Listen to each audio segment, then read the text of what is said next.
Қазақстан Республикасы Білім және ғылым министрлігі, Қарағанды техникалық университеті, 6Б07201 геология және пайдалы қазбалар кен орындарын барлау мамандығының студенттер үшін пайдалы қазба кен орындарының геология өнеркәсіптік типтері пәні бойынша 4-ші зертханалық жұмыс. Тақырыбы өнеркәсіпті шикізат. Техника ғылымының магистрі оқытушы Кенетаева Айгүл Акановна.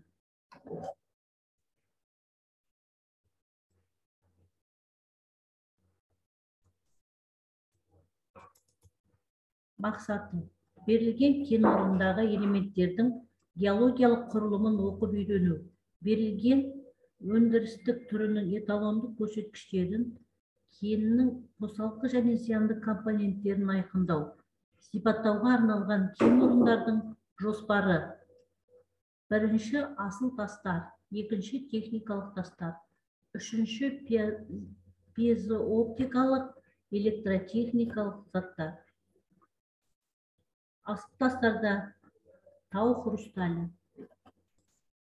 Тау хрусталі зергерлік және пьезооптикалық шикізат ретінде қолданылатын кварцтың ең ірі түрі. Ол химиялық құрамы жағынан таза, түссіз, мөлдір, кейде солғын, сарғылт болып келеді. Гексагонал призма кейіптес друзалар үлкен және жеке кристалдар құрайды. Салмағы бірнеше тоннаға жететін түрлері де болады. Орта және төмен температуралы гидротермалдық процестер кезінде жаралған. Тау хрустальды кварц, дала шпаты, кварцты карбонатты желілер мен гранит пегматиттерінің қуыстарына орналасады. Электротехника мен радиотехникада кеңінен қолданылады. Қазақстанның Сарыарқа өңірінен табылған жоғарғы сапалы тау хрусталінің жасанды жолмен де алуға болады. Алдыңғы кезеңнің өнеріне жануарлардың қимыл қозғалысын болмауы тән. Олар ең жақсы дегенде мысалы шіліктіден табылған бүркіттің алтын мүсіндері сияқты басы сәл бұрылып бейнеленеді.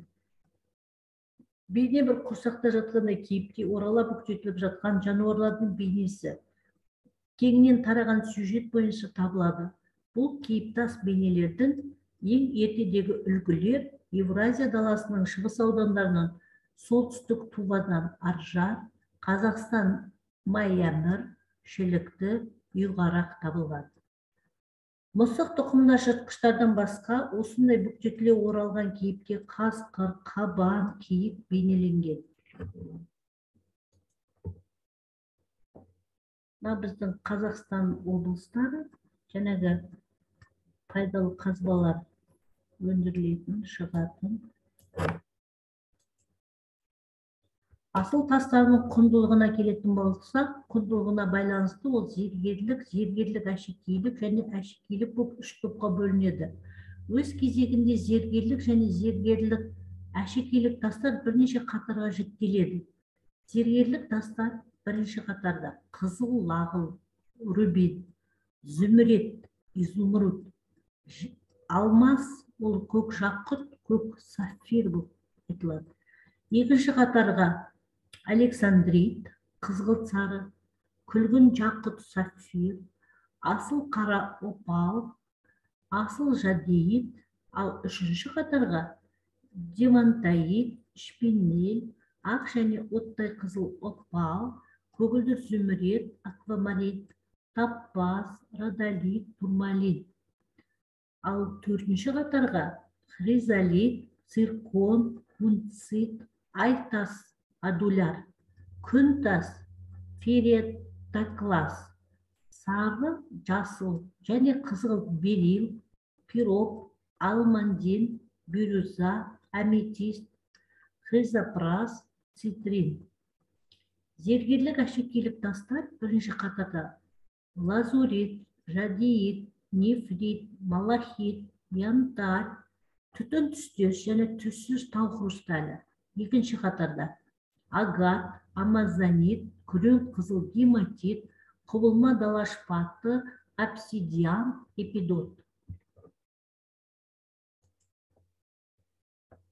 Әшекейлік тастарға яшма, мәрмәрлі оникс, обсидиан, гагат, тасты айналған ағаш, естивенит, өрнекті кремень, пегматит, авантюринді, кварцит, флюорит, селенит,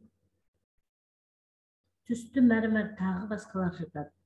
Тастың мөлдірлігі, тазалығы, оның ақаусыздығының да үлкен мәні бар. Бұл қасиеттері бойынша бірінші қатардағы тас, екінші қатардағы немесе одан да төмен түсуі мүмкін. Ал зергерлік бұйымдарда асыл тастың өндіру дәрежесінің күрделілігі мен сапасы есепке алынады. Асыл тастар кендерінің әлемдегі таралуы біркелкі емес. Мысалы, алмас негізінен оңтүстік Африкада өндіріледі. Онда тағы да зүмірет, көгілдір зүмірет, аквамарин, аметист, малахит та кездеседі. Азияда қызыл және көк лағылдың, жадейттің, бирюзаның, ақықтық әлемдік қорлары бар. Австралия асыл опат, родонит, хризопраз, тағы да сондай көк лағылмен өте әйгілі. Солтүстік Америкада бирюза, нефрит, турмалин кендері көп таралған. Оңтүстік Америкада зүмірет, топаз, ақық және аметист кендеріне бай. Геологиялық құрылымның күрделілігіне байланысты Қазақстанда асыл тастардың көпшілігі кездеседі. Асыл тастар ол минералдар мен тау жыныстарының көркем бұйымдар және зергерлік әшекей заттар жасауға пайдаланылатын ерекше тобы. Оларға өрнекті, түс бояулары қанық, мөлдір және жарық сәулесін сындырып, шашырата алатындай оптикалық қасиеті бар көптеген минералдар мен тау жыныстары жатады. Бұндай тастардан жасалынған бұйымдарды атадан балаға мұра болып қалдыра отырып, сондықтан олар механикалық және химиялық әсерге төзімді болуы керек. Асыл тастарды Қазақстан жерінде адамдар бағзы заманнан танып, баяғы заманнан танып, қолдана білген. Археологиялық мәліметтерде белгілі болып отыр. Мысалы, солтүстік және батыс Қазақстанда біздің заманымыздың бұрынғы 3000 жылдықта тастан жасалған тас білезіктері мен әртүрлі әсем бұйымдарда бөліктері табылған. Бесшаты зираты және есік қорғанынан табылған моншақтар қызғылт сары ақықтан жасалған. Батыс Қазақстан облысында табылған Сармат мәдениетіне тән моншақтар тау хрусталі мен кәріптастан тұрады. Түрлі түсті нефрит, ақық және тағы басқа тастардан істелінген зергерлік бұйымдар мен бөліктері отырар мұражайына қойылған.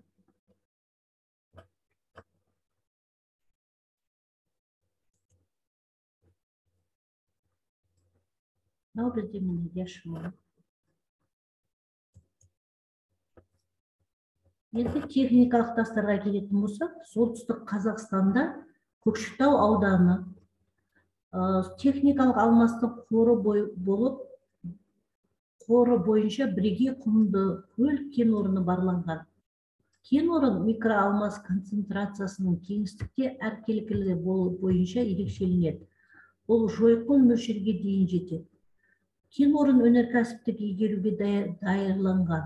Ауданда Құмдыкөлдік типі және 5 алмасты белдем. Келет көл, шығыс және батыс құрылым көл, ащы көл және баршын анықталған. Түрлі абразив тастар, карунт, микрокварцит, анартас. Қазақстанда қоры бойынша өте ерекше семізбұғы карунт кен орны орналасқан. Одан 50 жыл ішінде 1926 жылдан 1977 жылға дейін 150 мың тоннаға жуық жоғарғы сапалы карунт кені өндірілген. Кен орын консервацияда карунттың қалдық қоры 11,5 мың тонна. Карунтты делювийлік шашырылымнан алу резерві бар 15 мың тонна шамасында. Орталық Қазақстанның Мойынтауданына алдын ала дерек бойынша Некірі шешен қоры 60 мың тоннаға жуық және Жаннет 75 мың тоннаға жуық кен орындарында карунттың мөлшері төмен.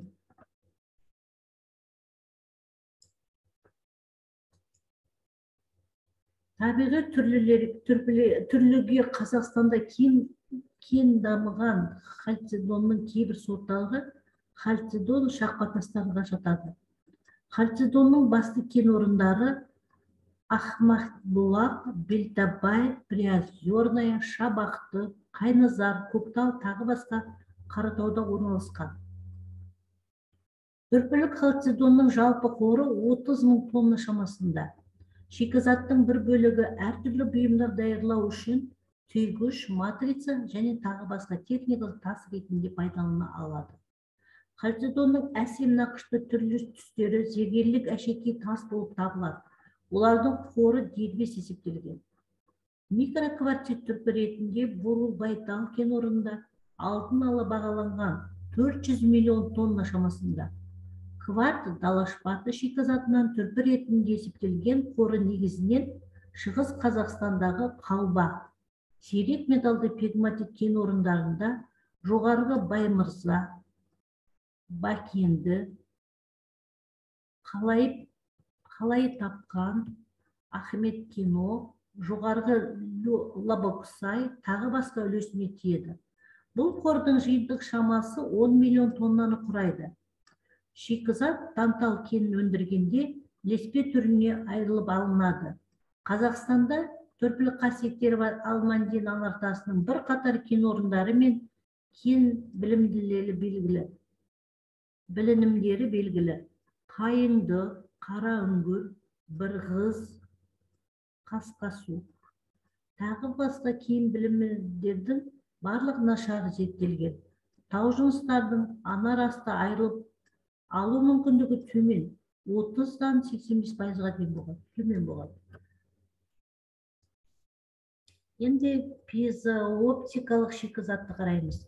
Шикізаттың бұл түріне пьезо және оптикалық кварц, оның ішінде балқытуға жарамды. Оптикалық флюорит жатады. Қазақстанда пьезооптикалық шикізаттың бірнеше кен орны барланған.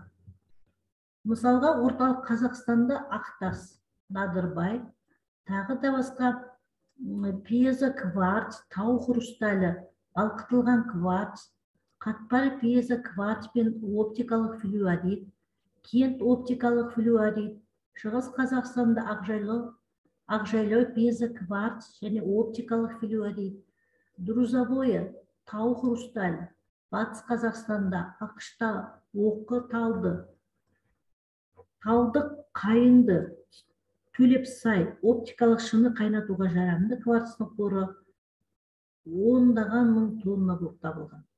Оңтүстік Қазақстанда Сарыкөл оптикалық кварц бар, ол жерде Қызыл белдеу оптикалық флюорит, оның ішінде балқытуға да жарамдылары, тағы басқа кен орындар анықталған. Кен орындардың көпшілік бөлігі игерілмеген. Бізде Қазақстаннан пайдалы қазбалары бар. Тас көмір, қоңыр көмір, мұнай, табиғи газ, марганец, темір, вольфрам, молибден, никель, алюминий, мыс, полиметалл, алтын, асбест, ас тұзы, цемент. Дүние жүзінде Қазақстанның пайдалы қазбаларының орны бірінші орында бізде мырыш, вольфрам, барит алса, екінші орында күміс қорғасын хромит тұр, үшінші орында мыс флюорит тұр, төртінші орында молибден, алтыншы орында алтын тұр.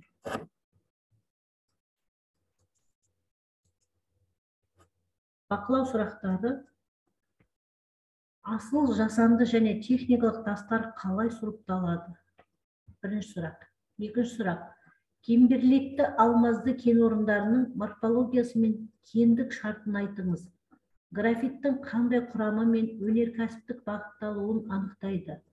Төртінші, графит кен орнының магмалық және метаморфтық геология шартына салыстырмалы сипаттама беріңіз. Кен орнына мысал келтіріңіз. Бесінші, слюда минералдар тобы өнеркәсіптің қай саласына қолданылады? Алтыншы, флюорит, магнезит өнеркәсіптің қай саласында қолданады? Жалпы мағлұмат беріңіз. Пайдаланған әдебиеттер назарларыңызға рахмет.